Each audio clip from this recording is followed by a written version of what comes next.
السلام علیکم اور پاکستان بینک میں خوش آمدید۔ تازہ اپڈیٹ یہ ہے کہ مسجد الحرام میں ختم قرآن کے موقع پر 25 لاکھ سے زائد افراد نے شرکت کی۔ سعودی خبر ایجنسی کے مطابق حرمین شریفین امور کے نگران ادارے کے صدر شیخ عبدالرحمن السدیس نے تراویح پڑھائی اور قرآن پاک مکمل کیا۔ اس موقع پر 25 لاکھ سے زیادہ افراد موجود تھے۔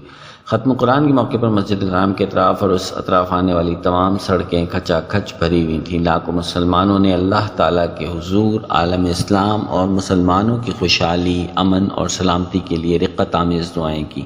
ختم قرآن کے لیے سیکورٹی اور لاکھوں افراد کی سہولت فراہم کرنے کے لیے خصوصی اقدامات کیے گئے تھے، جس میں سینکڑوں رضاکاروں اور سیکورٹی اہلکاروں نے حصہ لیا تھا۔ نماز کی امامت کرتے ہوئے شیخ السدیس نے اللہ تعالیٰ سے دعا کی کہ وہ اس بابرکت رات میں تمام مسلمانوں کی مغفرت فرما دے اور انہیں جہنم کی آگ سے بچا لے۔ انہوں نے مملکت، اس کے قائدین کے ساتھ ساتھ تمام مسلم ممالک کو تمام برائیوں سے محفوظ رکھنے اور ان کی تحفظ و سلامتی اور استحکام کے لیے دعا کی۔